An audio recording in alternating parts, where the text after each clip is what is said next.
Welcome to FBI and CIA Unsealed, revealing true stories behind America's most secret investigations. Delve into the shadows. Uncover the truth. This is FBI and CIA Unsealed. September 11th, 2012, the U.S. diplomatic compound in Benghazi, Libya, lay still under the sweltering night sky. Ambassador J. Christopher Stevens had just returned from a meeting, unaware of the storm about to unfold.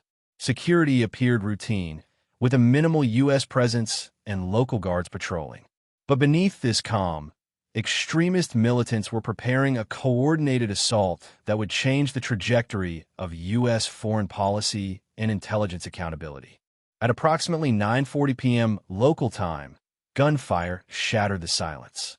Dozens of armed militants stormed the compound's main gate using assault rifles, grenades, and RPGs. Security cameras captured chaos as flames erupted from the main villa. Inside, Ambassador Stevens and diplomat Sean Smith sought cover in a safe room, unaware that smoke and fire would soon turn it into a death trap. Inside the compound's main building, Ambassador Stevens and Sean Smith locked themselves in a fortified safe room. Thick metal door, reinforced walls, and limited air circulation. As flames engulfed the building, the power failed and smoke poured in. What was meant to protect them now became a coffin. Desperate calls for help were made, but visibility dropped to zero and oxygen ran out quickly.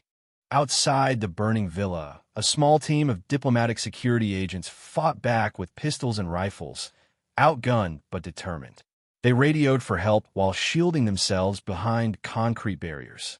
One agent, under heavy fire, tried to reach Stevens and Smith, but was pushed back by thick smoke and intense heat. The compound was losing ground fast. Just 1 mile away, a CIA security team at the secret annex heard the distress call.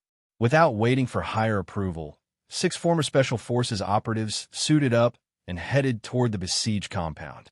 Their orders were unclear, but their mission was not save American lives. Racing through Benghazi's dark streets, they braced for a deadly rescue. The CIA response team arrived at the diplomatic compound just after 10 p.m. Gunfire crackled from every direction. Without hesitation, they stormed the grounds, returning fire while searching for survivors. Smoke choked the air. They found Sean Smith's lifeless body, but Ambassador Stevens was still missing. Time was running out, and the building was collapsing. With fire devouring the villa, agents frantically searched for Ambassador Stevens. They kicked down doors, called out his name, and combed smoke-filled corridors. Finally, a Libyan civilian found Stevens unconscious in a side room, overcome by smoke. Locals carried him to the hospital, but by the time he arrived, it was too late. The ambassador was declared dead.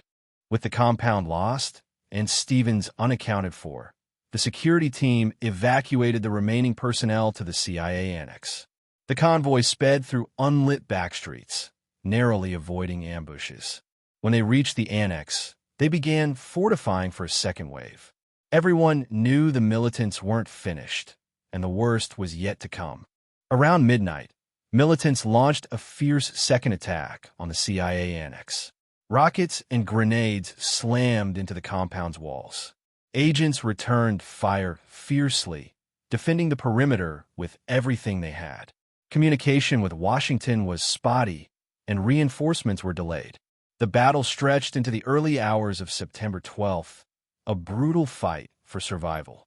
At 5:15 a.m., a precision mortar strike hit the annex roof where 2 CIA contractors, Tyrone Woods and Glenn Doherty, were positioned. The blasts were devastating. Both men were killed instantly. The impact stunned the remaining team. The annex was now under siege, lives lost, and no military rescue in sight. Every second felt like an eternity. As dawn broke over Benghazi, the fighting slowed. The militants withdrew, fading into the city's shadows. The survivors of the CIA annex were exhausted, wounded, and grieving. Reinforcements finally arrived from Tripoli, too late to prevent the tragedy. The battle had lasted nearly 13 hours. 4 Americans were dead. The questions were only beginning. News of the attack reached Washington in the early morning. Confusion spread across government agencies. Initial reports were vague. Was this a protest gone wrong or a planned terrorist strike? Intelligence officials scrambled to assess the facts. Meanwhile, political leaders faced mounting pressure to explain how a U.S. ambassador had been killed on September 11th with no military rescue. In the days that followed, a political firestorm erupted. Initial talking points from the Obama administration suggested the attack was sparked by an anti-Islamic video, not a pre-planned terrorist act. Critics accused officials of misleading the public.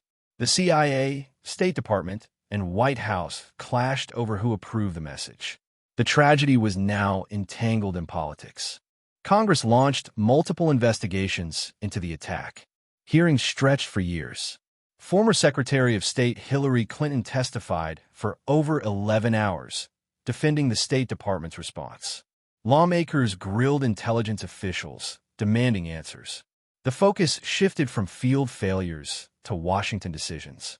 For many, Benghazi became a symbol of government accountability or the lack of it. Beneath the headlines, another layer emerged: the CIA's secret presence in Benghazi. The annex wasn't just a safe house. It was a hub for covert operations tracking weapons and extremist groups. The agency's role raised questions. Was intelligence gathering prioritized over security? What risks had been taken and concealed? The truth was complex and tightly guarded. As investigations dragged on, families of the fallen demanded more than political answers. They wanted truth and accountability.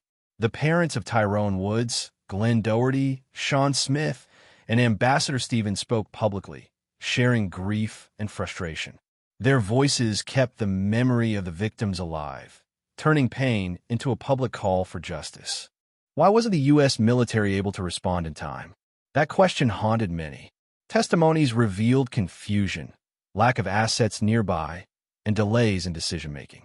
While some claimed nothing more could have been done, others believed quicker action might have saved lives. The debate over readiness and responsibility became a lasting legacy of Benghazi. Benghazi became a flashpoint in American politics. Republicans accused the Obama administration of a cover-up. Democrats defended the response as complex and unprecedented. The 2016 election brought the tragedy back into the spotlight, with Hillary Clinton's emails and leadership under attack.